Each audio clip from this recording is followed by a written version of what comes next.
पूछा जाए कि एक कंट्री में अगर एक साल में गुड्स एंड सर्विसेज बनती है तो उसको क्या बोलते हैं? जीडीपी, जीएनपी, एनडीपी, एनएनपी, क्या बोलते हैं? जीडीपी। अब उसमें जीएनपी लगा हुआ है तो आपको पता लग जाएगा कि ये गलत है।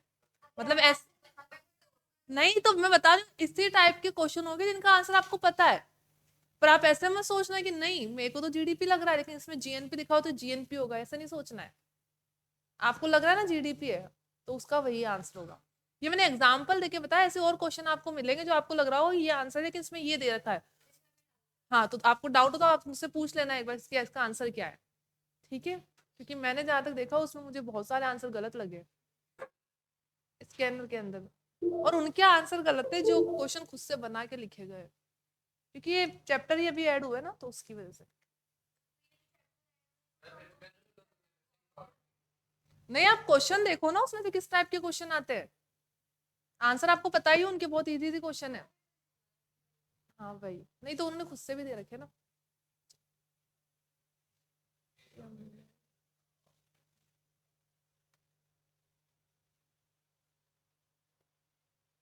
अच्छा एक मिनट ये देख लेते हैं आपका ये चला ना क्वांटिटेटिव,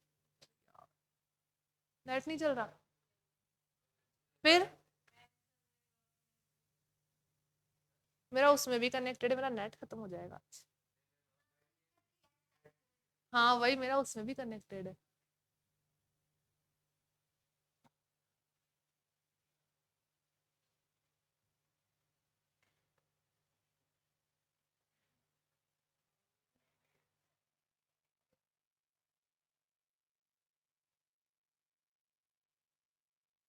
पासवर्ड तो नहीं देखा किसी ने?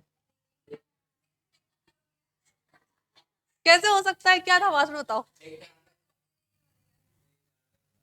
हाँ एग्जाम कैसे हुआ बिना पासवर्ड के? हाँ वही मुझे लगा, ऐसे तो मेरा नेट खत्म हो जाएगा आज, फिर मुझे जरूरत है। क्या क्या बोल रहे हो? किसमें? है ना 5G। लेकिन हाँ मेरे को सब ये बोलते हैं लेकिन मेरे इसमें नेट फिर खत्म कैसे हो जाता है? वो मुझे लिमिट क्यों बताता है 50% कंज्यूम? पक्का? तो लेकिन मेरे सिम 5G नहीं है ना, फोन 5G है तब भी होता है। हाँ हाँ फोन तो 5G लेकिन सिम तो मैंने कन्वर्ट ही नहीं की 5G में, वो तो वही वाली है। तो सिम 5G में कन्वर्ट हो जाएगी ना। अच्छा फिर मैं एक, तो फिर मुझे करवाना है क्योंकि मैं रिचार्ज अभी बहुत ज्यादा करवाती हूँ नेट का, फिर मेरे को नहीं करवाना पड़ेगा, ठीक है? तो आपका अभी इसमें से देखिए बिजनेस 11 देख लेते हैं एक बार अपन, कौन कौन से चैप्टर बाकी है? तो सर, तो यही तो पढ़ाते हैं ना चंदन सर।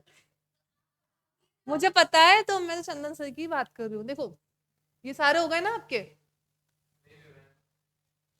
कौन कौन सा बाकी है? आप नहीं दे कोई और बताए, आप बहुत सारे चैप्टर बता देते हो। अगर सिलेबस कंप्लीट होने के लिए कौन सा चैप्टर बाकी है? इक्वेशन। नहीं अरे रुको रुको, ऐसे एक बार बोल रहे इक्वेशन बाकी, बाकी की बाद में जो क्लास होगी ऐसे नहीं होगी ना, आपको सर फटाफट करवाएंगे ना फिर वो वाला तो जो बचेगा। बाकी इक्वेशन होते ही मतलब एक बार का सिलेबस कंप्लीट हो जाएगा, फिर आपके जो जो बच्चे बाद में आए थे उनका कुछ कुछ सिलेबस बाकी है। तो मतलब ये सिर्फ यही बचा है पक्का इक्वेशन एक बार कंप्लीट होने के लिए, उसके बाद। अरे मैं आ रही हूँ वहां तक। इक्वेशन बाकी है, पहले तो यहाँ पे बोलो हाँ यही बाकी है, उसके बाद अब बताओ, फिर उसके बाद कौन कौन कौन सा बाकी? स्टेट तो सर पढ़ा रहे हैं ना आकाश सर, उनका नहीं, मैं सिर्फ चंदन सर की बात कर रही हूँ। तो ये हो जाएगा इक्वेशन। उसके बाद कौन कौन से चैप्टर आप बोल रहे हो कि? रेशियो, लीनियर इक्वेशन और एक, दो और ये तीन, ठीक है? और फिर तो पूरा ही सिलेबस आ गया वापस। वो तो अब आप बोल रहे हो वापस करवा दो पूरा।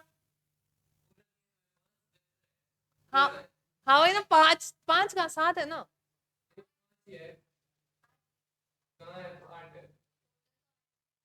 हाँ 8 है ना, छोट 5 बाकी है ना, तो मतलब इन्होंने बोला कि हमारा 60% कोर्स अभी भी बाकी है, ऐसा। 8 का 8 चैप्टर का 5 कितना होता है, 60-70% हो जाता होगा आराम से। हम्म। हाँ ठीक।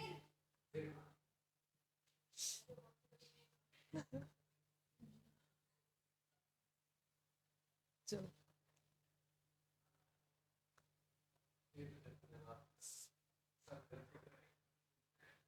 क्या मैथ में, मैथ मुझे आती नहीं है, मैं पढ़ा देती हूँ,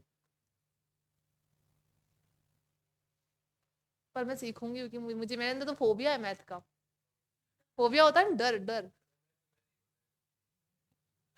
चलो,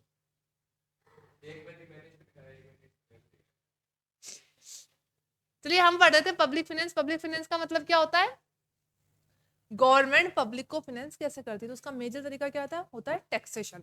लेकिन अभी तक हम वहां पर नहीं पहुंचे। अभी हम क्या पढ़ रहे थे, किसी भी कंट्री में इकोनॉमी कैसे काम करती है। इकोनॉमी कैसे काम करती है, गुड्स और सर्विसेज का क्या होता है, प्रोडक्शन होता है। प्रोडक्शन कौन करता है, बिजनेस सेक्टर। हाउस होल्ड क्या करता है, उनको परचेज करता है, इससे पूरा का पूरा साइकिल रन होता है। फिर हमने देखा था किसी भी कंट्री में कितनी इकोनॉमी होती है, तीन, मतलब पूरे वर्ल्ड में 3 टाइप की इकोनॉमी हो सकती है। कौन कौन सी, कौन कौन सी, कैपिटलिस्ट, दयानंद क्या सोचने लग जाते हो क्लास में, मैंने आपको बहुत बार देखा है।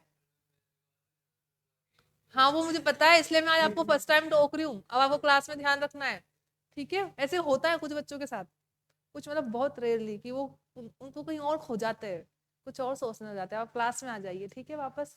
आपका फोकस होता है किस पे, होता है कि जो नहीं हुआ है अभी, जो हो रहा है उस पे तो करते हैं ना, वो वाला आपका हो जाएगा, उसकी टेंशन मत लो। किसी को याद तो नहीं कर रहे थे, हाँ याद नहीं करना है किसी को, ठीक है। हम इसमें देख रहे थे कि इकोनॉमी कितने टाइप की होती है, हम ऑलरेडी पढ़ चुके, 3 टाइप की होती है। कौन कौन सी, कैपिटलिस्ट, सोशलिस्ट और मिक्स। कैपिटलिस्ट को हिंदी में बोलते हैं पूंजीवादी, सोशलिस्ट को बोलते हैं समाजवादी, और मिक्स का मतलब मिश्रित अर्थव्यवस्था। कैपिटलिस्ट में फैक्टर ऑफ प्रोडक्शन की ओनरशिप किसके पास होती है, प्राइवेट पर्सन के पास, सोसाइटी में जो सबसे रिच लोग होते हैं, अमीर लोग होते हैं, उनके पास होती है। सोशलिस्ट में गवर्नमेंट के पास होती है, इसको हम पब्लिक भी बोल सकते हैं, गवर्नमेंट और पब्लिक एक ही बात है। मिक्स्ड में दोनों के पास होती है। फिर हमने पढ़ा था कि 3 मेजर प्रॉब्लम होती है किसी भी कंट्री में, what to produce, how to produce, for whom to produce. इन तीनों का आंसर क्या, एक ही आंसर होता है, एक आंसर नहीं होता, हर इकोनॉमी में इसका आंसर अलग अलग हो जाता है। क्या बनाना है, कैसे बनाना है और किसके लिए बनाना है, ठीक है। किसी भी अर्थव्यवस्था में ये 3 मेजर प्रॉब्लम होती है। आपने मुझसे उस दिन डिफरेंस कर पूछा था, फिर मैं बता नहीं पाई, फिर उसके बाद आपने मुझसे वापस पूछा ही नहीं। हाँ नहीं, मैंने क्लास में मना किया था ना, उसके बाद मैंने बोला था कि पूछ लेना, क्लास के बाद बताऊंगी। हाँ, आप आए उसके बाद मेरे पास वापस क्लास। हाँ तू तो नहीं बोला होगा, मतलब आप आ जाना मेरे पास। हाँ खुश हो जाओ। तो देखिए मैं बता रही हूँ, आपको आना चाहिए था, आज पूछ लेना, ठीक है, क्लास के बाद। तो 3 क्वेश्चन होते हैं, क्या बनाना है, कैसे बनाना है, किसके लिए बनाना है। हर इकोनॉमी में इसका आंसर अलग अलग होता है, क्योंकि हर कंट्री के पास रिसोर्सेज अलग अलग होते हैं। यहाँ तक क्लियर था। फिर हमने देखा था किसी भी गवर्नमेंट के 3 फंक्शन होते हैं, एक तो होता है अलोकेटिव, इसको बोलते हैं, एक डिस्ट्रीब्यूटिव, और थर्ड क्या होता है, मैक्रो इकोनॉमिक स्टेबलाइजेशन। अलोकेटिव में क्या पढ़ेंगे, रिसोर्सेज को अलोकेट कैसे करना है, क्योंकि किसी भी कंट्री के पास रिसोर्सेज क्या होते हैं, लिमिटेड, और वॉन्ट्स क्या होती है, अनलिमिटेड। इसके बाद देखा था इनकम डिस्ट्रीब्यूशन। इनकम डिस्ट्रीब्यूशन किस किस फॉर्म में होता है, रेंट, वेजेस, प्रॉफिट और इंटरेस्ट, इसी फॉर्म में होता है। क्योंकि 4 फैक्टर ऑफ प्रोडक्शन होते हैं। लैंड के लिए क्या मिलता है सोसाइटी को, रेंट। कैपिटल के लिए इंटरेस्ट, कैपिटल मतलब पैसा, लोन। इसके बाद देखा था जो एंटरप्रेन्योर्स होते हैं उनको क्या मिल जाता है, प्रॉफिट। और एक और कौन सा बच गया, लेबर को क्या मिलता है, वेजेस। तो ये किसके अंदर आ जाएगा, इनकम डिस्ट्रीब्यूशन के अंदर। मैक्रो इकोनॉमिक स्टेबलाइजेशन का मतलब होता है पूरी इकोनॉमी को हमें स्टेबलाइज करना है। तो पूरी इकोनॉमी को स्टेबलाइज करना तो 2 लोग काम करते हैं, एक तो आरबीआई भी करती है, एक गवर्नमेंट भी काम करती है। आरबीआई कैसे करती है macro economic stabilisation, monetary pools बना के। और गवर्नमेंट कैसे करेगी, फिस्कल पॉलिसी के थ्रू। फिस्कल पॉलिसी में क्या आ जाएगा, बजट क्या रखना है, कौन सी पॉलिसी लॉन्च करनी है, टैक्सेशन रेट कितनी रखनी है, सारी कहाँ पे आएगी, मैक्रो इकोनॉमिक स्टेबलाइजेशन के अंदर। चलो ये हो गया था अपना, कहाँ तक हुआ था,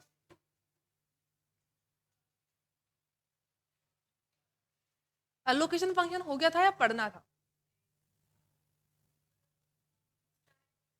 ठीक है, स्टार्ट हो गया था ये यहाँ से, हाँ ये वाला हो गया था, ठीक है, यहाँ से पढ़ रहे हैं। Allocative efficiency is concern with utilising limited resources, बार बार लिमिटेड लाइनें आएंगी क्योंकि आपको तो ध्यान रखना है एलोकेशन रिसोर्सेज का मतलब क्या होता है। यहाँ पे बार बार वही लाइन आएगी कि लिमिटेड रिसोर्सेज का अनलिमिटेड वॉन्ट्स के लिए एलोकेशन कैसे करना है। तो क्या बोला गया, limited resources to produce goods and services that would maximise value to the society. तो रिसोर्सेज का यूज ऐसे करना होता है कि सोसाइटी को क्या मिले, मैक्सिमम बेनिफिट रिसीव हो। Allocative efficiency achieve the largest possible output of goods and services from the existing stock of resources and technology. Efficient allocation of available resources in economy is assumed to take place only when the market are perfectly competitive. ठीक है, दो चीजें हो गई। क्या monopoly market में resources का efficient allocation ensure हो सकता है क्या? नहीं हो सकता, बिकॉज मोनोपोली मार्केट में सारे रिसोर्सेज एक ही पर्सन के पास रहेंगे और वो पर्सन क्या करेगा, वो वही चीजें बनाएगा जिसमें उसको सबसे ज्यादा प्रॉफिट हो रहा है, तो इसकी प्राइसेस हाई होगी, उसी का प्रोडक्शन करेगा। लेकिन जो परफेक्टली कॉम्पिटिटिव मार्केट होता है, वहां पे सेम गुड्स और सर्विसेज को बनाने के लिए बहुत सारे सेलर होते हैं, तो वहां पे रिसोर्सेज सब में डिवाइड होंगे। अब जब मार्केट में कंपटीशन बनाना है, जैसे हम सब परफेक्ट कॉम्पिटिशन मार्केट में सेल करना चाहते हैं, हम सबको रिसोर्सेज मिले हुए हैं, तो हम सबका कोशिश क्या होगी कि हम अपने रिसोर्सेज का ऑप्टिमम यूटिलाइजेशन करें, मतलब रिसोर्सेज तो कम लगे और प्रोडक्शन ज्यादा हो। तो रिसोर्सेज का जो एफिशिएंट यूटिलाइजेशन होता है किसमें होता है, परफेक्टली कॉम्पिटिटिव मार्केट में होता है, ना कि मोनोपोली मार्केट में। Agents make rational choice and decision it real in reality markets are never perfectly competitive, ये भी हम पढ़ चुके हैं। मार्केट परफेक्टली कॉम्पिटिटिव पॉसिबल ही नहीं है। क्यों नहीं है? परफेक्टली कॉम्पिटिटिव मार्केट कौन सा होता है, जहां पे गुड्स एंड सर्विसेज भी सेम होती है। समझ लीजिए हम सब मिलके एक ही मार्केट में काम कर रहे हैं और हम सब एक ही गुड्स को बना रहे हैं, मतलब उनकी पैकिंग भी सेम है, नेम भी सेम है, लोगो भी सेम है, प्राइस भी सेम है, और जो जो चीज से मिलके हम वो गुड्स बना रहे हैं वो भी सेम है। पॉसिबल नहीं है, क्योंकि मैं अपने गुड्स का जो नाम रखूंगी, क्या मैं अपने कॉम्पिटिटर को अपने गुड्स का वो नाम रखने दूंगी? नहीं रखने दूंगी। तो इसलिए अगर नाम चेंज हो जाता है तब भी उसको क्या बोलते हैं, परफेक्टली कॉम्पिटिटिव मार्केट नहीं बोलते। तो एक्चुअल में तो परफेक्टली कॉम्पिटिटिव मार्केट होता ही नहीं। फिर भी आपको एग्जाम्पल याद रखना हो तो कौन सा याद रखते हैं हम, वेजिटेबल मार्केट। ठीक है, सब्जी खरीदने जाते हैं मार्केट में, किसी की सब्जी का नाम थोड़ी ना होता है, टमाटर है तो सबके पास टमाटर ही होंगे। लेकिन वो भी परफेक्टली कॉम्पिटिटिव क्यों नहीं हो सकता? बिकॉज परफेक्टली कॉम्पिटिटिव मार्केट में क्या होगा, नाम तो सेम है, क्वालिटी भी सेम होनी चाहिए। क्या सबकी सब्जी क्वालिटी सेम होती है? क्या नहीं होती है। हमको जिसकी अच्छी मिलती है हम उसी की जाके खरीद लेते हैं, तो वो भी परफेक्टली कॉम्पिटिटिव मार्केट नहीं होता। फिर भी आपको ध्यान रखना हो तो आप एक वेजिटेबल मार्केट रख सकते हो। तो ये एक्चुअल में हाइपोथेटिकल मतलब इमेजिनरी सिचुएशन है। Market failure which hinder efficient allocation of resources occur mainly due to the following reason. पहला बोला गया नहीं, हाँ, मतलब वो एक काल्पनिक मार्केट है, काल्पनिक बाजार है, एक्चुअल में नहीं है। आप बता दो मुझे कोई सोच के कि ऐसा मार्केट है जहां पे बहुत सारे सेलर सेम चीज सेल कर रहे हैं। मतलब वैसे तो कर देंगे क्योंकि वो मैन्युफैक्चरर नहीं है। जैसे डव साबुन है, ठीक है, मैन्युफैक्चरर ने डव साबुन बना दी, तो सेलर होते वो तो सारे सेम ही डव, एक मार्केट में 10-15 दुकानें हैं साबुन की, वो तो सेम साबुन सेल कर रहे होंगे, लेकिन वो मैन्युफैक्चरर नहीं, वो सेलर है। बात किसकी हो रही है, मैन्युफैक्चरिंग की हो रही है। ठीक है, कोई भी दो पर्सन सेम गुड्स मैन्युफैक्चर कर तो सकते हैं, लेकिन वो नाम अलग अलग करेंगे, और नाम अलग होते ही क्या हो गए, वो प्रोडक्ट बिल्कुल आइडेंटिकल नहीं रहे, उनकी आइडेंटिटी चेंज हो गई है। ठीक है, तो एक्चुअल में परफेक्टली कॉम्पिटिटिव मार्केट नहीं होता है, हाइपोथेटिकल सिचुएशन होती है। तो क्या बोला गया, market failure which hinder efficient allocation of resources mainly due to the following reason. तो क्या बोला गया, मार्केट फेल किस वजह से होता है, क्योंकि परफेक्ट कॉम्पिटिटिव मार्केट होगा तो जो रिसोर्सेज है उनका एफिशिएंट एलोकेशन होगा, लेकिन एक्चुअल में मार्केट परफेक्ट कॉम्पिटिटिव होता ही नहीं है, इम्परफेक्ट कॉम्पिटिटिव होता है। तो पहला रीजन ही क्या दे रखा है, इम्परफेक्ट कॉम्पिटिटिव। इम्परफेक्ट कॉम्पिटिशन में कैसे होगा, जिन लोगों के पास ज्यादा पैसा है वो ज्यादा रिसोर्सेज ओन कर लेंगे, फिर वो उन्हीं चीजों का प्रोडक्शन करेंगे जिनकी मार्केट में क्या है, प्राइजेस ज्यादा है। तो रिसोर्सेज का एक्चुअल में जो एफिशिएंट यूटिलाइजेशन होना चाहिए था वैसा नहीं हो पाया है। Imperfect competition in presence of monopoly power in different degree leading to under production and higher prices that would. तो इसलिए क्या बोला गया है, प्रोडक्शन भी कम करेंगे। जैसे मोनोपोली मार्केट काम कैसे करता है, मैं मोनोपोली मार्केट की सेलर हूँ, मुझे अपने गुड्स की प्राइसेस ज्यादा रखनी है, तो मैं क्या करूंगी, समझ लीजिए पूरे मार्केट में, वेरी गुड, क्या करेंगे, सप्लाई कम करेंगे, उसको क्या बोला, अंडर प्रोडक्शन। ठीक है, जैसे समझ लीजिए पूरी कंट्री में गेहूं का आटा बनाने की सिर्फ एक ही कंपनी है, उसी के पास मशीनरी है जो गेहूं को आटे में कन्वर्ट करती है, तो वो क्या करेगी, पहले मार्केट में अपनी मोनोपोली क्रिएट कर ली, फिर वो क्या कर रही है, मार्केट में सप्लाई ही कम कर रही है, अंडर प्रोडक्शन कर रही है। तो जिस भी चीज की सप्लाई कम होती है, डिमांड ज्यादा होती है, उसकी प्राइसेस क्या हो जाती है, हाई। ठीक है, बेचने वाले कम होंगे, खरीदने वाले ज्यादा होंगे, तो प्राइसेस क्या होगी, ज्यादा होगी। इसलिए बोला जाता है इम्परफेक्ट कॉम्पिटिशन मार्केट और मोनोपोली मार्केट में रिसोर्सेज का ठीक से यूटिलाइजेशन नहीं हो पाता है। Then would exit under condition of the competition market may fail to control the abuse of monopoly power. Market typically fail to provide collective public goods such as defense. अब imperfect competition है, imperfect competition मतलब जिन लोगों के पास पैसा होगा उनके पास resources होंगे, जिनके पास पैसा नहीं होगा उनके पास रिसोर्सेज नहीं होंगे। दूसरी बात, इम्परफेक्ट कंपटीशन में ज्यादातर लोग कौन से काम करेंगे, जो सोसाइटी के अमीर लोग हैं। अब सोसाइटी के अमीर लोग क्या करेंगे, वो अपने लिए प्रोडक्शन ज्यादा करेंगे, मतलब उनको अपनी वेल्थ इंक्रीज करनी होगी। तो पब्लिक गुड्स को कौन बनाएगा, पब्लिक गुड्स मतलब रोड कौन बनवाएगा, ब्रिज कौन बनवाएगा, स्कूल्स कौन बनवाएगा, हॉस्पिटल कौन बनवाएगा। तो इम्परफेक्ट कंपटीशन की वजह से पब्लिक गुड्स नहीं बन पाते हैं। इसलिए तो कोई भी कंट्री अगर कैपिटलिस्ट इकोनॉमी होगी ना, प्योर प्योर कैपिटलिस्ट इकोनॉमी, वही कंट्री बन सकती है जहाँ पे ना तो सरकारी स्कूल है, ना ही सरकारी हॉस्पिटल है, ना ही सरकारी कॉलेज है। क्या किसी भी कंट्री में वर्ल्ड में ये चीज है क्या कि वहाँ पे कोई सरकारी स्कूल ही ना हो? अब तो हर कंट्री में, इसलिए कोई भी कंट्री प्योर कैपिटलिस्ट कंट्री अब है ही नहीं। Market typically fail to provide public goods such as defence. Defence, अगर कंट्री को बाहरी आक्रमण से, वॉर से बचाना है तो ये तो गवर्नमेंट ही काम करेगी, अमीर लोगों को क्या मतलब इससे, ठीक है, वो तो अपना ही फायदा देखेंगे। इसलिए डिफेंस को हम ध्यान में नहीं रख पाएंगे। Are by their very nature consume in common by all people. Incomplete market, markets में fail to produce the right quantity merit goods. Merit goods कौन से होते हैं, merit goods such as education and health care. यहाँ से question आता है, ध्यान रखना।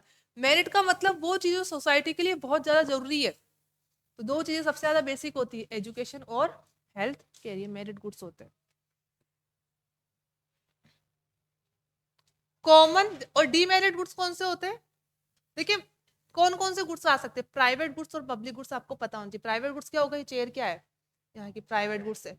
आपकी बुक आपकी क्या है, प्राइवेट गुड्स है। तो किसी पर्सन की जो पर्टिकुलर प्रॉपर्टी है, लैपटॉप क्या है, यहाँ की प्राइवेट गुड्स है। पब्लिक गुड्स क्या हो गया, जो पार्क बने हुए हैं, वहाँ पे हर कोई जा सकता है, ठीक है, थोड़ा जो नॉमिनल चार्जेस होते हैं वो देके जा सकते हो। या और भी जो टेम्पल्स बने हुए हैं, मंदिर बने हुए, मस्जिद बनी हुई, गिरजाघर जो भी बने हुए, सब क्या है, पब्लिक गुड्स है, जहाँ पे कोई भी पर्सन जा सकता है। तो एक तो हो गए प्राइवेट गुड्स, दूसरे हो गए पब्लिक गुड्स। एक होते हैं मेरिट गुड्स और एक होते हैं डीमेरिट गुड्स। मेरिट गुड्स तो आपको पता ही, जो सोसाइटी की अपलिफ्टमेंट के लिए काम करते हैं। एजुकेशन हो गया और हेल्थ केयर हो गया, मतलब शिक्षा हो गया और स्वास्थ्य हो गया। इसके बाद क्या बचा, डीमेरिट गुड्स। डीमेरिट गुड्स कौन से होते हैं, जो बनते तो है, सेल भी होते हैं, लेकिन उससे सोसाइटी का अपलिफ्टमेंट नहीं होता है, बल्कि वो और नुकसान ही करते हैं सोसाइटी को। सिगरेट हो गया, अल्कोहल हो गया, ड्रग्स हो गया, ये सारे क्या होते हैं, डीमेरिट गुड्स होते हैं। Common property resources for example environment are over use and exhausted in the individual pursuit of the self interest. अगर कैपिटलिस्ट इकोनॉमी, क्या हो गया दयानंद, हाँ कुनेज बोलिए, आप वैसे ही बोलते ही नहीं हो, बताइए क्या बोलना चाहते हैं। और डीमेरिट गुड्स के कोई एग्जांपल और है बताने तो बता दो। हाँ चलो ठीक है, बाद में कर लेना। क्या बोला गया, जो कैपिटलिस्ट इकोनॉमी होगी, या कैपिटलिस्ट नहीं, अगर मार्केट इकोनॉमी भी है, तो मार्केट इकोनॉमी में, सॉरी, कैपिटलिस्ट और मार्केट इकोनॉमी तो एक ही होता है, मिक्स्ड इकोनॉमी।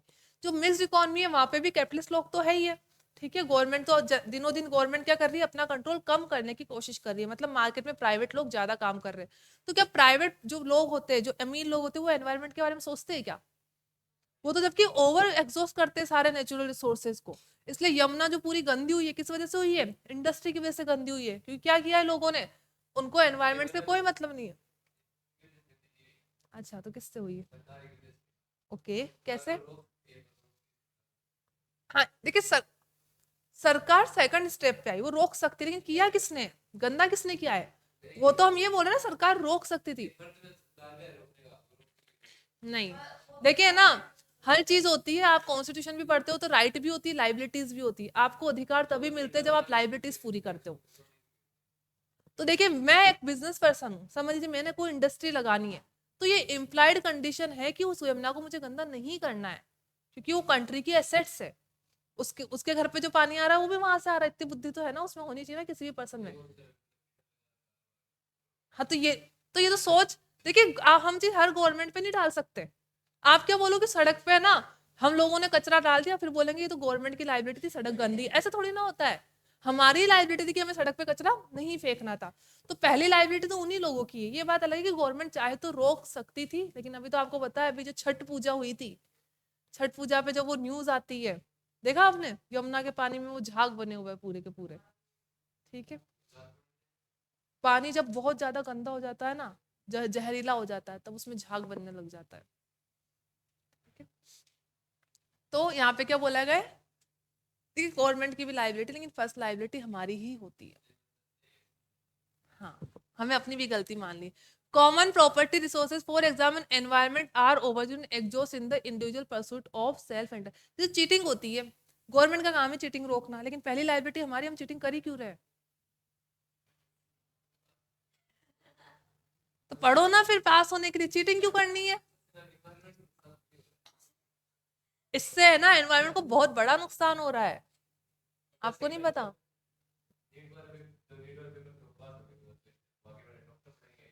बस यही तो, आपको पता तो है एनवायरमेंट को कितना बड़ा नुकसान हो रहा है एनवायरमेंट को। चलो आ जाओ। कॉमन प्रॉपर्टी रिसोर्सेज एनवायरमेंट का ओवर यूज होता है। Externality which arise when the production consumption of goods और service affect third parties pollution, ठीक है, पॉल्यूशन भी सबसे ज्यादा यही होगा। Factor immobility which cause unemployment and inefficiency. Factor immobility का मतलब क्या हुआ यहाँ पे? फैक्टर एक वर्ड होता है फैक्टर मोबिलिटी और एक होता है इमोबिलिटी, क्या समझते हो आप इससे? फैक्टर मोबिलिटी का मतलब होता है फैक्टर ऑफ प्रोडक्शन को मूव करने से। फैक्टर ऑफ प्रोडक्शन कितने होते हैं? 4 होते हैं, अभी हम 3 ही मानते हैं, लैंड लेबर कैपिटल को मानते हैं। फैक्टर मोबिलिटी का मतलब है आज मैं जिस लैंड का यूज कर रही हूँ, समझिए मैं गेहूं उगाती हूँ, ठीक है, मुझे गेहूं उगाने में ज्यादा फायदा नहीं हो रहा है, तो मैं उस पर चावल भी उगा सकती हूँ, तो इसको क्या बोलते हैं? फैक्टर की मोबिलिटी। दैट मीन्स पहले एक फैक्टर को मैं दूसरे लैंड को, जो एक फैक्टर उसको पहले कुछ और प्रोडक्शन करने के लिए यूज कर रही थी, अब मैं उसको किसी और प्रोडक्शन को यूज करने के लिए करी हूँ। लेबर भी है, जैसे आप किसी कंपनी में गए, ठीक है, आपको टैक्सेशन डिपार्टमेंट दे दिया, अब आपको टैक्सेशन में बहुत इंटरेस्ट था, लेकिन थोड़े टाइम बाद लगा कि ना टैक्सेशन में मैंने सब सीख लिया, अब मैं इनडायरेक्ट, मतलब पहले डायरेक्ट टैक्स था, अब इनडायरेक्ट टैक्स वाले एरिया में काम करना चाहते हो, तो एक सीए को टैक्सेशन डिपार्टमेंट से दूसरे डिपार्टमेंट में ट्रांसफर दे दिया, तो आप फैक्टर ही हो एक। इसको क्या बोलते हैं? फैक्टर की मोबिलिटी। दैट मीन्स एक डिपार्टमेंट से दूसरे डिपार्टमेंट में ट्रांसफर करना, या जो एक फैक्टर होता है उसको पहले किसी और पर्पज से यूज कर रहे थे, अब किसी और पर्पज से यूज कर रहे हैं। लेकिन यहाँ पे क्या बोला गया? फैक्टर की इमोबिलिटी, ठीक है। फैक्टर की इमोबिलिटी कब होगी? जब रिसोर्सेज अमीर लोगों के पास ही होते हैं, उनके पास लैंड लेबर सब रखे हैं, ठीक है, लेकिन वो लैंड को रिलीज नहीं करना चाह रहे। क्यों नहीं करना चाह रहे? हमारे काम नहीं आ रही है तो किसी और के तो नहीं आनी चाहिए, क्योंकि जैसे ही हम इसको किसी और को देंगे उसकी ऑक्यूपेशन इसके ऊपर आ जाएगी। तो जो कैपिटलिस्ट इकोनॉमी होती है, जो मिक्स्ड इकोनॉमी होती है, जहाँ पे प्राइवेट पर्सन का ज्यादा कंट्रोल होता है, वहां पे क्या हो जाती है? फैक्टर की इमोबिलिटी होती है। और जैसे ही फैक्टर की इमोबिलिटी होगी, अनएम्प्लॉयमेंट रेट क्या होगी? ज्यादा की कम? ज्यादा होगी। अगर फैक्टर मोबिलिटी होती तो ये काम नहीं कर पा रहे तो दूसरा काम भी कर लेते, तो वहां पे तो अगर आपको एक एक जॉब से निकाल दिया, इसलिए क्या बोला था? मल्टीपल स्किल्स होनी चाहिए। क्यों बोला जाता है? आप फ्लेक्सिबल हो जाते हो, अगर आपको एक कंपनी में चलो जॉब नहीं मिली तो आप कहीं और जाके काम कर लो, ठीक है, इसलिए स्किल्स आपके पास मल्टीपल होनी चाहिए। तो यही बात हो रही है कि अगर फैक्टर की मोबिलिटी होगी तो अनएम्प्लॉयमेंट रेट कम होगी, अगर फैक्टर की इमोबिलिटी होगी तो अनएम्प्लॉयमेंट रेट ज्यादा होगी। Imperfect information because it may not be in the interest of the one party to provide full information to the other party and inequalities in the distribution of income and wealth। तो ये सारी चीजें क्या पढ़ी है हमने? Effective, किस किस वजह से मार्केट में इनइफेक्टिव अलोकेशन होता है? क्या बोला गया था condition? Effective allocation of resources कब पॉसिबल है? जब परफेक्ट कंपटीशन होता है, लेकिन परफेक्ट कंपटीशन मार्केट में पॉसिबल ही नहीं है। इन सारी चीजों की वजह से क्या होता है? मार्केट में इनएफिशिएंट अलोकेशन ऑफ रिसोर्सेज होता है। According to Musgrave, the state in the instrument by which the need and concern of the citizens are fulfilled, therefore public finance is concerned with economic mechanism that should ideally lead to effective and optimal allocation of limited resources. This logic in effect make it necessary for the government to intervene in the market to bring about improvement in social welfare। तो यहाँ से बोला गया public finance के बारे में कि अगर गवर्नमेंट कंट्रोल नहीं करेगी ना तो ये सारी चीजें होती रहेगी। जो अमीर लोग हैं वही फैक्टर ऑफ प्रोडक्शन रखेंगे, और वही जब रखेंगे तो किसी और को देने भी नहीं देंगे, जब किसी और को नहीं देने देंगे तो अनएम्प्लॉयमेंट रेट हाई हो जाएगी, या वो मार्केट में मोनोपोली क्रिएट करने की कोशिश करेंगे, तो मोनोपोली क्रिएट करने के लिए उनको प्रोडक्शन कम करना पड़ेगा, तो सप्लाई कम होगी, और जैसे सप्लाई कम होगी प्राइसेस हाई हो जाएगी।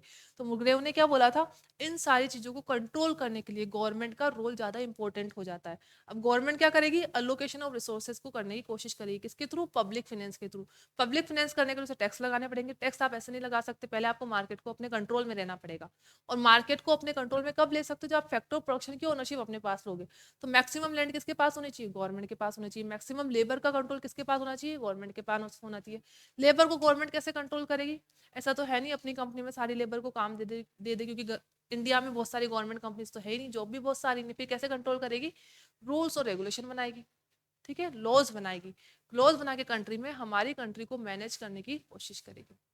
In the absence of appropriate government, अगर किसी भी कंट्री में गवर्नमेंट नहीं होगी, in the absence of appropriate government intervention, market failure may occur and the resources are likely to be misallocated with too much production of certain goods or too little production of certain other goods। तो क्या बोला गया है, कभी कभी क्या होगा, अगर गवर्नमेंट कंट्रोल नहीं करेगी तो कुछ गुड्स का तो बहुत ज्यादा प्रोडक्शन हो जाएगा, क्योंकि गवर्नमेंट कंट्रोल ही नहीं कर रही, और प्राइवेट जो पर्सन होते हैं उनको पूरी कंट्री की नॉलेज तो होती नहीं, उनको सिर्फ अपने अपने एरिया की नॉलेज होती है, और जिन गुड्स का ज्यादा प्रोडक्शन होना था उनका बहुत कम प्रोडक्शन होगा। तो ये किस में हेल्प करेगा, मार्केट को फेलियर करने में हेल्प करेगा। इसलिए गवर्नमेंट का रोल इसलिए भी इंपॉर्टेंट है कि गवर्नमेंट के पास ही सारा डेटा होता है कि सोसाइटी में सबसे ज्यादा डिमांड किस चीज की है, तो ऑप्टिमम प्रोडक्शन होना चाहिए, जिस चीज की ज्यादा डिमांड है उसी का प्रोडक्शन ज्यादा होना चाहिए, जिस चीज की कम डिमांड है उसी का कम प्रोडक्शन होना चाहिए। फॉर एग्जाम्पल दे रखा है, सोसाइटी में produce too much of the demerit goods. Demerit goods क्या होते हैं, and too little of the merit goods. क्योंकि देखिए जो सिगरेट होता है, अल्कोहल होता है, उसमें बहुत ज्यादा इनकम होती है, गवर्नमेंट कंट्रोल नहीं करेगी और प्राइवेट पर्सन अगर प्रोडक्शन के सारे रिसोर्सेज लेके प्रोडक्शन करेंगे तो वो डीमेरिट गुड्स का ज्यादा प्रोडक्शन करेंगे, क्योंकि वहाँ पे फायदा ज्यादा है। वो ड्रग्स, जैसे ड्रग्स भी बहुत महंगी मिल जाएगी, या अल्कोहल बहुत महंगा मिलेगा, और सिगरेट बहुत ज्यादा महंगी मिलेगी। और ये चीजें ऐसी है कि लोगों की इनकम नहीं होती तब भी वो ये खरीद लेते हैं, उधार लेके भी खरीद लेते हैं। सोसाइटी को जब इसकी लत लग जाती है, तो अगर हाँ, तो अगर सारा कंट्रोल हम मार्केट को दे देंगे, तो इस तरह की डीमेरिट गुड्स का क्या होगा, प्रोडक्शन और सेल इंक्रीज होगी, और मेरिट गुड्स मतलब एजुकेशन पे कौन ध्यान देगा, हेल्थ केयर पे कौन ध्यान देगा। तो इसलिए बोला गया है मार्केट में गवर्नमेंट का कंट्रोल या इंटरवेंशन होना कितना जरूरी है। The allocation responsibility of the government involves suitable corrective action when private markets fail to provide the right and desirable combination of goods and services. Briefly, but market failure provide the rationale for the government's allocative function. तो देखिए अभी तक हमने कुछ खास नहीं पढ़ा, बार बार वही बातें रिपीट हो रही है, तो आपको पूरा समझ में आ गया ना क्या पढ़ा है। अलोकेटिव में सिर्फ यही पढ़ रहे हैं कि मार्केट में जो रिसोर्सेज उनका एफिशिएंट अलोकेशन होना चाहिए, कौन से मार्केट में पॉसिबल है, परफेक्ट कॉम्पिटिव मार्केट में पॉसिबल है, इम्परफेक्ट में पॉसिबल नहीं होगा। लेकिन इसका एक ड्रॉबैक ये भी कि एक्चुअल में तो परफेक्ट मार्केट होता ही नहीं है, तो फिर हम क्या करें, जब एक्चुअल में परफेक्ट मार्केट नहीं होता तो दूसरा रास्ता बताइए, गवर्नमेंट को कंट्रोल करना पड़ेगा। अगर गवर्नमेंट कंट्रोल नहीं करेगी तो डीमेरिट्स का प्रोडक्शन ज्यादा होगा, मेरिट्स का प्रोडक्शन कम होगा, जो कि लीड्स करेगा मार्केट फेलियर के अंदर। Let us see a few of many example of government intervention in the resources allocation. You might have noticed that in many cases the government can provide with goods and the service that we cannot produce on our own or buy at the price from the market. For example, government establish property right and make the necessary arrangement for the enforcing contract through provision of law enforcement and court. अब क्या बोला गया है, अब बताया जा रहा है कि मार्केट में गवर्नमेंट इंटरवेंशन कैसे कर रही है। जैसे अगर सिर्फ प्राइवेट पर्सन के पास पूरी कंट्री होती, क्योंकि तो क्या high court, supreme court, lower court बनते क्या, उनको जस्टिस से कोई मतलब नहीं है, क्योंकि जस्टिस इनजस्टिस करते ही कौन है, वो लोग करते हैं सबसे ज्यादा। तो वो क्यों बनाते हैं ऐसे इंस्टीट्यूट जहाँ पे जस्टिस होता है। इसलिए गवर्नमेंट सबसे इंपॉर्टेंट काम क्या है गवर्नमेंट का यहाँ पे, इंटरवेंशन करने का तरीका, कि उसने क्या बना रखे, कोर्ट बना रखे। अगर कोई भी अमीर लोग किसी गरीब के साथ, इसमें हमने कार्ल मार्क्स वाला चैप्टर आया था क्या आपके, कार्ल मार्क्स यहाँ पे आया था, अच्छा आपके नहीं था, ठीक है। तो यहाँ पे क्या बोला गया, जस्टिस इंश्योर करने का काम किसका है, गवर्नमेंट का है। और यहाँ पे एक बात बोली गई है, एस्टेब्लिश प्रॉपर्टी राइट्स, ठीक है। अगर प्रॉपर्टी राइट्स नहीं होंगे तो कल को कोई भी, आपने अभी सुना भी होगा गाँव में होता है, बहुत जगह होता है कि उसकी प्रॉपर्टी पे जाके कब्जा कर लिया, ऐसा होता है। जिस पर्सन के पास ज्यादा पैसे और जो सोसाइटी में जो गरीब लोग होते हैं उनकी प्रॉपर्टी पे जाके वो कब्जा कर लेते हैं। तो इसको क्या बोलते हैं, प्रॉपर्टी राइट करने का काम किसका, एस्टेब्लिश करने का, गवर्नमेंट का है। क्या, हम्म हम्म, अच्छा ऐसा भी होता है। फिर क्या होता है उसके बाद, फिर केस चलता है ना। अगर उसके पास पेपर है तो वो कर लेगा। और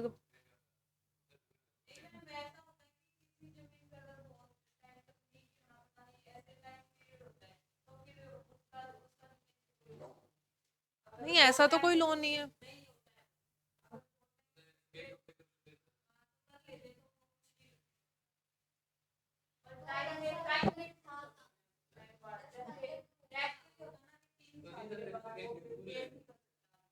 अच्छा, नहीं, ये प्रॉपर्टी वाला केस मुझे नहीं पता, प्रॉपर्टी में ऐसा कोई केस है, क्योंकि मैंने जहां तक लॉ पढ़े उसमें मैंने ये प्रॉपर्टी वाला क्लोज अभी तक नहीं देखा कि अगर इतने साल तक कुछ नहीं हुआ तो। ठीक है, मैं देखूंगी वैसे ही। हाँ, शायर।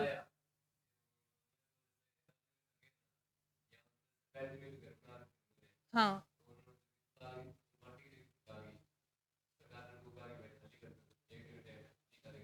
तोड़ दिए होंगे उनके घर।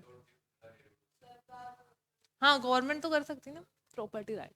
ऐसे अगर आप कोर्ट में जाओ, आपका केस स्ट्रांग है तो फिर मिल जाएगी आपको, ऐसा नहीं मिलेगी नहीं अगर आपके पास प्रॉपर डॉक्यूमेंटेशन है।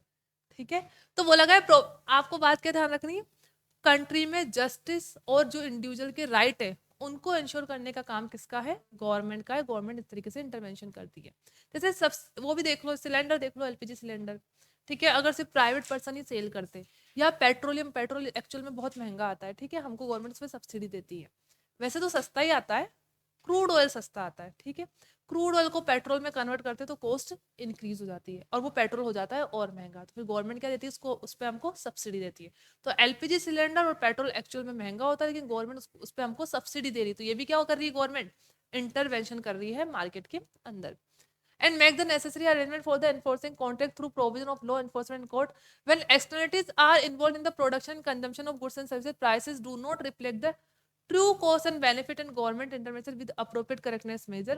Merit goods which are greatly beneficial to the society are by the large provided by the government. Production and consumption of demerit goods are controlled with appropriate policies. तो क्या बोला गया, सोसाइटी में merit goods देने का काम सिर्फ कौन कर सकता है, गवर्नमेंट कर सकती है। और जो डीमेरिट गुड्स का प्रोडक्शन कंट्रोल करना है वो भी कौन करेगी, गवर्नमेंट करेगी। These intervention do not imply that markets are replace by government action.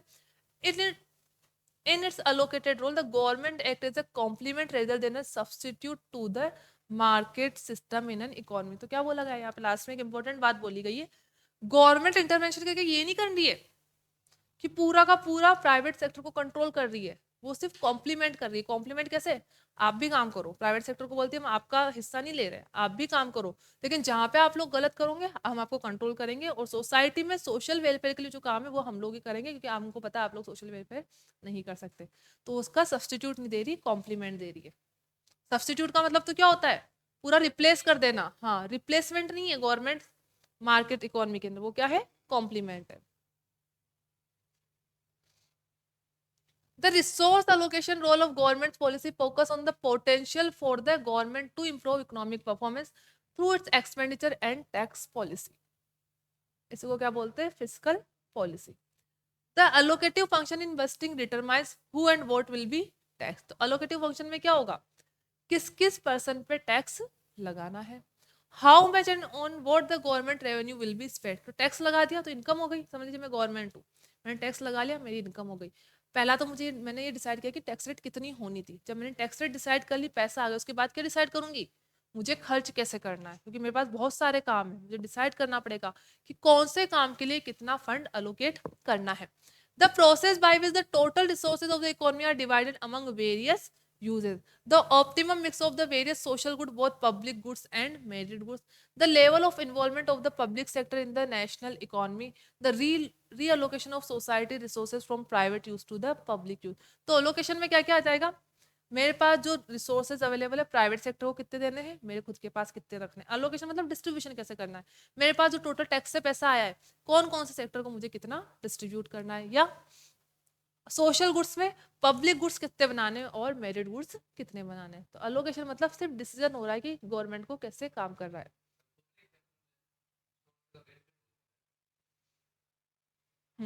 जैसे एग्जाम्पल बताइए, होता तो है।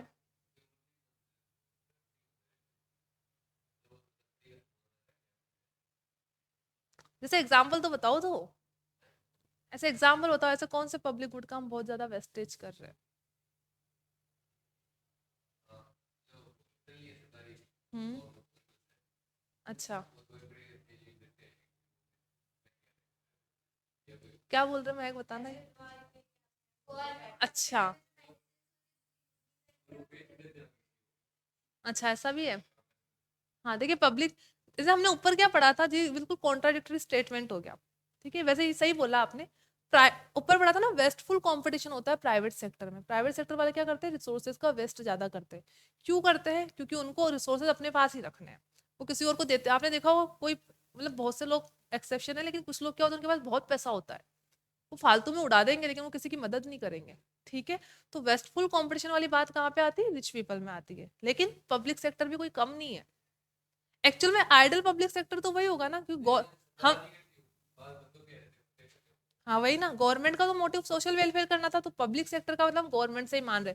लेकिन एक्चुअल में चीजें अलग होती है, जैसे बोल रहे हैं ना, रिसोर्सेज का वेस्टेज होता है। ऐसे ही अगर हमको ये बोल दे कि आपको इलेक्ट्रिसिटी फ्री मिलेगी, पानी फ्री मिलेगा, फिर उसके बाद देखो क्या होता है। ठीक है, कोई लाइट पंखे बंद ही नहीं करेगा, हमारा क्या हो रहा है, पानी नल चालू छोड़ दिया। ठीक है, तो यही होता है। हाँ वही तो, नहीं करनी चाहिए ये चीजें फ्री। हम्म। फ्री है वहां पे पंजाब में। हाँ, क्योंकि वो वहां पे शायद कौन है, भगवंत मान है क्या अभी भी? हाँ, तो वो अरविंद केजरीवाल जैसे ही है, तो वैसे ही कर दिया उन्होंने। चलो, a variety of allocation instrument are available by which government can influence resources allocation in the economy. For example, the government may directly produce an economic good. Economic good क्या होंगे? Electricity and public transportation services. ध्यान रखना, ठीक है, जो पूरी economy को run करने के लिए जरूरी है, तो वो क्या हो गए? इकोनॉमिक गुड हो गए। मेरिट गुड कौन से थे? एग्जाम्पल याद रखने, एजुकेशन और मेरिट, मेरिट एजुकेशन और हेल्थ केयर। डीमेरिट में क्या थे? Cigarette, alcohol. और इकोनॉमिक गुड्स में जो इकोनॉमी को ग्रो करने के लिए हेल्प करेंगे, एग्जांपल दे रखा है इलेक्ट्रिसिटी और पब्लिक ट्रांसपोर्टेशन सर्विसेज। रोड वगैरह सब इसी के अंदर आ जाएंगे। इसमें इकोनॉमिक गुड, इकोनॉमिक मतलब जो कंट्री की इकोनॉमी की ग्रो करने में हेल्प कर रहे हैं। द गवर्नमेंट में यूज द प्राइस मैकेनिज्म। जैसे मार्केट में प्राइस मैकेनिज्म क्या होता है? मार्केट इकोनॉमी में जहां पर डिमांड और सप्लाई इक्वल हो जाती है, ठीक है, वहां पे गवर्नमेंट इंटरवेंशन नहीं करती। But government price mechanism decide करेगी, तो कैसे करेगी? समझ लीजिए, एक ब्रेड मार्केट में अगर मैं डिमांड और सप्लाई की बात करूं, तो समझ लीजिए उसकी प्राइस आ रही है 150 रुपए, क्योंकि सारे रिसोर्सेज समझ लीजिए प्राइवेट सेक्टर के पास है, और ये मोनो ओलिगोपोली मार्केट में आता है ब्रेड बनाना। एक्चुअल में ओलिगोपोली में नहीं आता ये। एग्जाम्पल दे रही हूँ, एक ब्रेड कंपनी है, जो ब्रेड इंडस्ट्री, वो ओलिगोपोली मार्केट में आती है। ओलिगोपोली मार्केट में कितने सेलर होते हैं? फ्यू फ्यू, मतलब दो नहीं होते, ड्यूपोली में दो होते हैं। ओलिगो का मतलब कुछ होता है ना, जिसको अल्पाधिकार बाजार बोलते हैं, तो मतलब वहां पे कुछ ही सेलर होते हैं।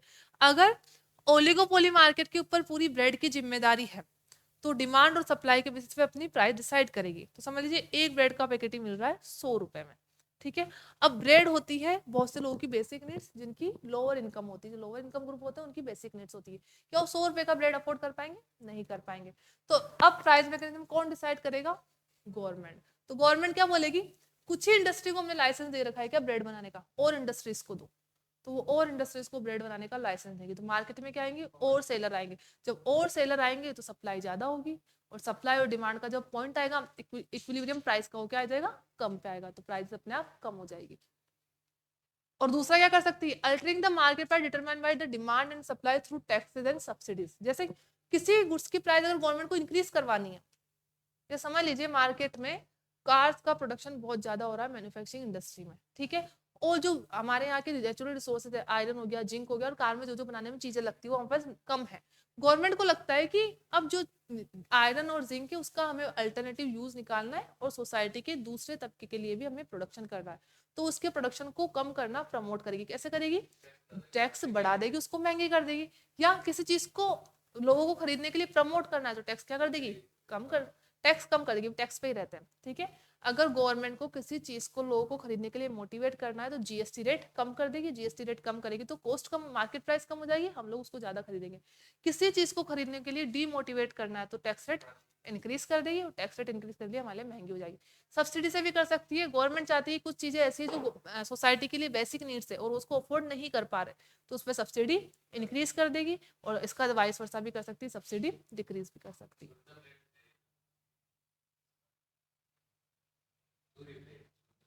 सोलर, वो सोलर प्लेट्स, हाँ उस पर सब्सिडी देती है गवर्नमेंट, चाहती है कि लोग सोल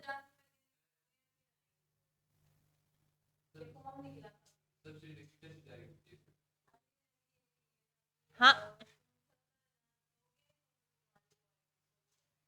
हाँ, तो मतलब इस पे गवर्नमेंट सब्सिडी मतलब 70,000 कम ही है शायद प्राइस, एक्चुअल में बहुत महंगे आते हैं ये।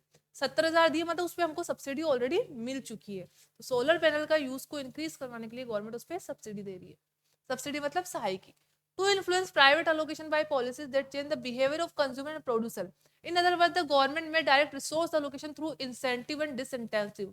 For example, tax concession and subsidies may be given for the production of goods that promote social welfare, and higher tax may be imposed on the goods such as cigarette and alcohol so that their prices are higher. तो क्या बोला गया, direct manufacturer पे भी लगा सकती है। ठीक है, ये तो ऊपर जो बात की वो तो हमने कंज्यूमर के पॉइंट ऑफ व्यू से बात की। अब समझ लीजिए हम सब क्या करते हैं, सिगरेट बनाते हैं। सिगरेट बनाते हैं, हमको कम मार्केट में फायदा हो रहा है सिगरेट बेचने से, क्योंकि हम हायर प्राइस पे बेच रहे हैं। तो गवर्नमेंट क्या करेगी, इस पे और ज्यादा टैक्स लगा देगी, इसकी प्राइस और ज्यादा हाई कर देगी। जब हम और ज्यादा प्राइस हो जाएगी तो वैसे जिन लोगों को खरीदना वो खरीद ही लेते हैं, कोई ज्यादा यहाँ पे काम नहीं करता। पर जैसे इसने बहुत ज्यादा प्राइस लगा दी, अब इतनी प्राइस लगा दी कि अब जो सेलर हो रहा है उसको नुकसान ही हो रहा है। ठीक है, तो क्या करेगा, इसका प्रोडक्शन कट डाउन कर देगा। या ऐसे बोल देगी गवर्नमेंट की अगर आप एक स्कूल खोलते हो तो हम आपको इतने लाख रुपए की सब्सिडी देंगे। ठीक है, जैसे सोलर पैनल पे दे रखा है, सोलर पैनल लगाओगे तो इतने लाख रुपए, इतने रुपए की आपको सब्सिडी देंगे। तो यहाँ पे गवर्नमेंट किसी मेरिट गुड्स को प्रमोट करने के लिए सब्सिडी इंक्रीज भी कर सकती है, और किसी डीमेरिट गुड्स का प्रोडक्शन कम करवाने के लिए उस पर टैक्स इंक्रीज कर सकती है। तो सिर्फ कॉस्ट का खेल है, कॉस्ट जहाँ पे कम होगी मतलब उसको प्रमोट करने की कोशिश कर रही है, और कॉस्ट जहाँ पे इंक्रीज करवा रही है उसको डीमोटिवेट या अनप्रमोट करने की कोशिश कर रही है। अब देखिए इसमें कुछ लिखवाने जैसा नहीं है। ठीक है, सारी बेसिक चीजें आपको पता है मार्केट में कैसे काम करना है। आप जैसे एग्जाम में क्वेश्चन देखोगे आपको सोचना है कि यहाँ पे क्या करना है, तो आपको समझ में आ जाएगा। द गवर्नमेंट में influence allocation through legislation and force. For example ban of single use plastic, तो हुआ ही था, prevent resources move into their production. जैसे प्लास्टिक के बहुत सारे यूज है, बट लोग प्लास्टिक जो प्लास्टिक बैग होते हैं उसमें बनाने में कर रहे थे, गवर्नमेंट ने क्या किया, उसको बैन कर दिया। ये अलग बात है, मिलती है अब। ठीक है, ban of single use plastic. जैसे बहुत से गुड्स होते हैं जिनका सिंगल यूज, एक ही बार यूज होता है। जैसे इसमें एग्जांपल क्या है, एक तो पॉलिथीन बैग तो होते ही उनका एक ही बार यूज करते हैं, और कौन कौन से प्लास्टिक गुड्स है जिनका वन टाइम यूज है। जैसे स्ट्रो होती है, ठीक है, वो भी क्या है, सिंगल यूज है, तो उसको भी गवर्नमेंट ने बैन करा था, लेकिन अभी सब जगह वापस मिलती है, कोई फर्क नहीं पड़ा। और क्या होता है, जैसे वो प्लास्टिक के ग्लास आते हैं, आपको पता है। हाँ, पॉलिथीन तो हो गया। डिस्पोजेबल जो आते हैं, एक तो कागज के आते हैं, एक प्लास्टिक वाला। बीच में आपने देखा होगा सब लोगों ने अपनी दुकान से प्लास्टिक वाले ग्लास हटा देते, उसकी जगह पेपर वाले ले आते, लेकिन वो उसी टाइम तक चला था, वापस सब जगह नॉर्मल हो चुका है। तो इसको क्या बोलते हैं, सिंगल यूज प्लास्टिक, मतलब वो प्लास्टिक की चीज जिसका सिर्फ एक ही बार यूज हो सकता। हाँ, कागज के भी रखते हैं अब सारे seller. The competition policies, merger policy, etc. affect the structure of industry and commerce. For example, the Competition Act in India promote competition, prevent anti-competitive activities. तो legislation के थ्रू कैसे करती है, मार्केट में कंपटीशन को प्रमोट करना है। क्यों करवाइए कंपटीशन को गवर्नमेंट प्रमोट, बताइए। कंपटीशन पॉलिसीज क्यों लेके आती है। जैसे कंपटीशन एक्ट जो बना हुआ है, नाम से पता चल रहा है क्या कहना चाह रहा है आपने।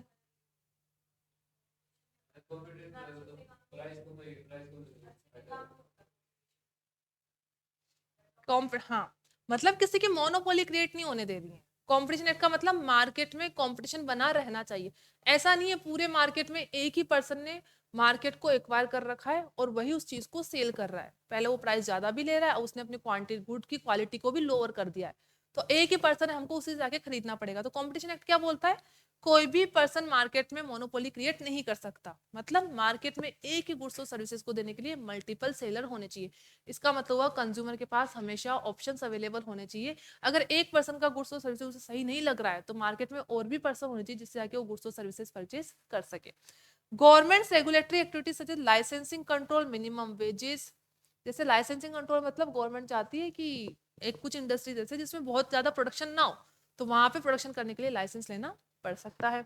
मिनिमम वेजेस आपको पता है लेबर का एक्सप्लॉयटेशन नहीं होना चाहिए, इसलिए मिनिमम वेजेस एक्ट बना हुआ है। क्या आपके सिलेबस में लॉ में नहीं है? तो मिनिमम वेजेस एक्ट ये बताता है किसी भी लेबर को किसी भी इंडस्ट्री में काम करना है, एक तो उसे कम से कम मतलब ज्यादा से ज्यादा इतने घंटे काम करना पड़ेगा। वुमन है तो उसको कितना काम करना पड़ेगा। ये भी लॉ बना हुआ है कि बच्चे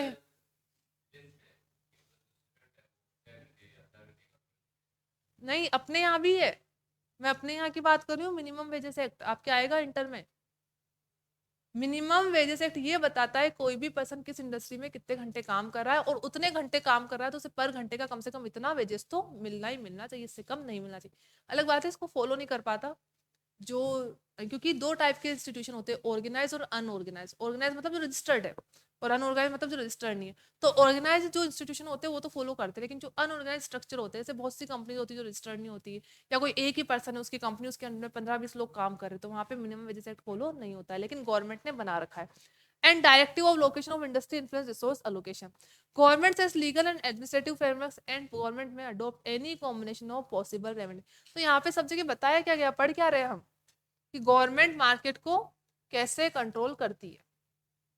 ठीक है, तो अलोकेटिव फंक्शन में हमने क्या देखा, अगर, हाँ, रिसोर्सेज का अलोकेशन कैसे करना है, रिसोर्सेज का अलोकेशन पूरा प्राइवेट सेक्टर पे डाल देंगे तो पॉसिबल ही नहीं है कि एफिशिएंट अलोकेशन होगा, इसलिए गवर्नमेंट को इंटरवेंशन करना पड़ता है। तो गवर्नमेंट कैसे कैसे इंटरवेंशन करती है, सारी चीजें दे रखी है। गवर्नमेंट खुद अपने पास रिसोर्सेज ओन करती है, टैक्स कलेक्ट करती है, उनको खर्च करने की लायबिलिटी अपने ऊपर रहती है, ये डिसाइड करती है कि मार्केट में कौन से गुड्स का प्रोडक्शन करना है। तो जिन गुड्स का प्रोडक्शन ज्यादा जरूरी होती है उस पर टैक्स रेट कम करती है, सब्सिडी इंक्रीज कर देगी। जिन गुड्स का प्रोडक्शन डीमोटिवेट कर रहा है उन पर टैक्स रेट क्या कर देगी, इंक्रीज कर देगी, और सब्सिडी कम कर देगी। उसके बाद ये भी डिसाइड करती है कि सोसाइटी में किन गुड्स को बनाने से सोसाइटी को फायदा होगा, क्योंकि रिसोर्सेज हमारे पास लिमिटेड ही होते हैं, उसके अल्टरनेटिव यूजेस अवेलेबल होते हैं। तो किसी पर्सन को डायरेक्ट भी कर सकती है कि आपके पास जो रिसोर्सेज अवेलेबल है आप उसके लिए इसी गुड्स को बनाने के लिए यूज करो। इसलिए प्लास्टिक को बैन क्यों किया गया है, क्योंकि प्लास्टिक भी, चलो प्लास्टिक का इतना कोई स्कैरसिटी वाला रिसोर्सेज नहीं है, प्लास्टिक का जो केस था वो एनवायरनमेंट से ज्यादा रिलेटेड था, क्योंकि सिंगल यूज प्लास्टिक एनवायरनमेंट को बहुत ज्यादा हार्म कर रही थी, इसलिए सिंगल यूज प्लास्टिक को बैन कर दिया। इसके बाद जो सिगरेट होती है, एल्कोहल होती है, उसके प्रोडक्शन को डीमोटिवेट करने के लिए उसकी प्राइस को इंक्रीज कर सकती है। और क्या पढ़ा हमने, ठीक है, और मार्केट में रूल्स और रेगुलेशन बनाएगी, क्योंकि जस्टिस सिस्टम भी कौन लेके आती है, गवर्नमेंट लेके आती है, क्योंकि प्राइवेट पर्सन को जस्टिस से कोई काम नहीं होता, क्योंकि इनजस्टिस सबसे ज्यादा क्या करते हैं, वो करते हैं। ठीक है, हमारे कॉन्सेप्ट अब रीडिस्ट्रीब्यूटिव स्टार्ट कर दे क्या, कितना टाइम हो गया,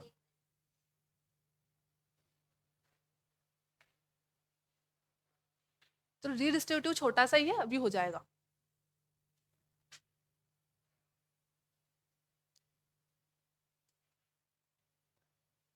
you might have notice that over the, तीन फंक्शन थे ना, पहला कौन सा था, अलोकेटिव, अब क्या है रीडिस्ट्रीब्यूटिव, और थर्ड क्या था, market stabilization. You might have noticed that over the past decade there has been tremendous expansion in economic activities resulting in enormous increase in aggregate output and wealth. तो सिंपल सी बात है कि जैसे जैसे population increase हो रही है, demand ज्यादा इंक्रीज हो रही है, और जैसे डिमांड इंक्रीज हो रही है गुड्स और सर्विसेज का प्रोडक्शन भी इंक्रीज हो रहा है। ट्रेमेंडस मतलब बहुत ज्यादा, ट्रेमेंडस मतलब बहुत, मतलब जितना हमने एक्सपेक्ट किया था उससे भी बहुत ज्यादा। However, the outcome of such economic growth have not spread evenly across the household.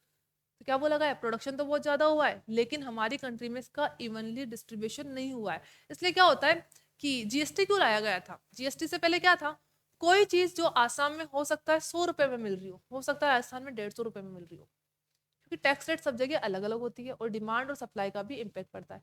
या जो चीज यहाँ पे 150 रुपए में मिल रही हो सकता है वहाँ पे 200 रुपए में मिल रही हो। तो जीएसटी का पर्पज लाने का ये था कि पूरी हमारी कंट्री में जो एक चीज है वो आप इंडिया के किसी भी कोने में जाके खरीदो, सब जगह क्या मिलनी चाहिए, सेम मिलनी चाहिए।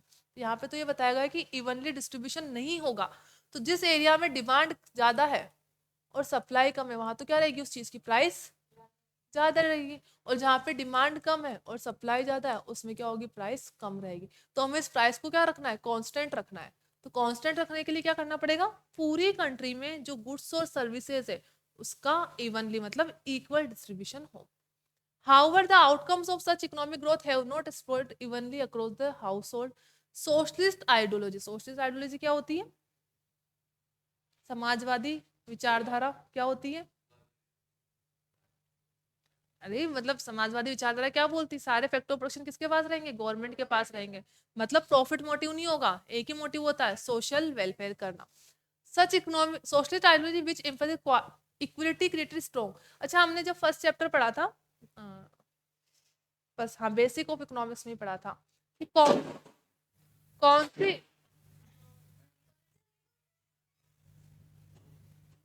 कौन सी इकोनॉमी इक्वलिटी पे ज्यादा फोकस करती है, कि कौन सी करेगी, सोसाइटी में इक्वलिटी लाना, ठीक है, अगर किसी भी कंट्री को इक्वलिटी अचीव करनी है तो एक ही तरीका है, सोशलिस्ट कंट्री बनाना। मतलब ये प्रैक्टिकल नहीं है लेकिन है यही।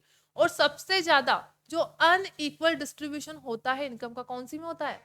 कैपिटलिस्ट या पूंजीवादी में, क्योंकि यहाँ पे अमीर लोगों के पास बहुत पैसा होता है, गरीबों के पास कम होता है। The distribution responsibility of the government arises from the fact that left to the market, the distribution of economic and wealth among individuals in the society is likely to be skewed, and therefore the government has to intervene to ensure a more socially optimal and egalitarian distribution. Egalitarian का मतलब होता है socialism से ही होता है, egalitarian का मतलब होता है equal distribution of income। ठीक है, सोशलिज्म के अंदर ही इगलिटेरियन वर्ड आता है। इगलिटेरियन का मतलब वही होता है सोशलिज्म का होता है। सोशलिज्म का मोटिव भी यही होता है कि सोसाइटी में जैसे आपके पास जितने पैसे मेरे पास भी उतने ही होने चाहिए, मेरे पास जितने हैं आपके पास से उतने होने चाहिए। इसका मतलब क्लासलेस सोसाइटी। क्लासलेस सोसाइटी की बात कौन सी इकोनॉमी करती है? सोशलिस्ट करेगी। मतलब जहां पे सबकी, ठीक है, जनरली इस क्लासें बनती कैसे है? पैसों से ही बनती है पहले तो, ठीक है। तो पैसों से बनने के बाद हम उसको और डिवाइड कर देते, कास्ट का नाम दे देते। लेकिन पहला जो बेसिक होता है सोसाइटी में क्लास बनने का, वो होता है मनी। जिसके पास ज्यादा पैसा है, जैसे जयपुर में, जयपुर क्या हर कंट्री के या किसी भी सिटी में देख लो, एरिया डिवाइडेड है। जैसे वैशाली नगर, माली नगर, इधर अमीर लोग रहते हैं, ऐसा होता है ना। मैं बता रही हूँ ऐसा ही होता है। ऐसा होता है ना, चलो किसी भी सिटी में ये तो ना, इसको पोश एरिया बोलते हैं। हाँ, तो नहीं, मैं ऐसा बता रही हूँ, आप किसी भी मुंबई का एग्जाम्पल ले लो, दिल्ली का एग्जाम्पल ले लो, वहां पे बोलता है ये पोश एरिया है, यहाँ पे रेपुटेड वीआईपीज लोग रहते हैं, या यहाँ पे ये कच्ची बस्ती, इधर ये लोग रहते हैं, इधर मिडिल क्लास रहते हैं। कैसे बने ये? पैसों की वजह से। जिसके पास ज्यादा पैसा था वो इधर पोश कॉलोनी में चल गए, वहां पे अच्छे घर करने हुए। जिसके पास कम था वो मिडिल क्लास और उधर चले गए। तो क्या बोला गया, जो मैं मतलब क्वेश्चन आएगा, क्लासलेस सोसाइटी कौन सी इकोनॉमी में पॉसिबल है? सोशलिस्ट इकोनॉमी में। तो हम सोशलिस्ट इकोनॉमी नहीं है, इसलिए हमारी क्लासलेस सोसाइटी भी नहीं है।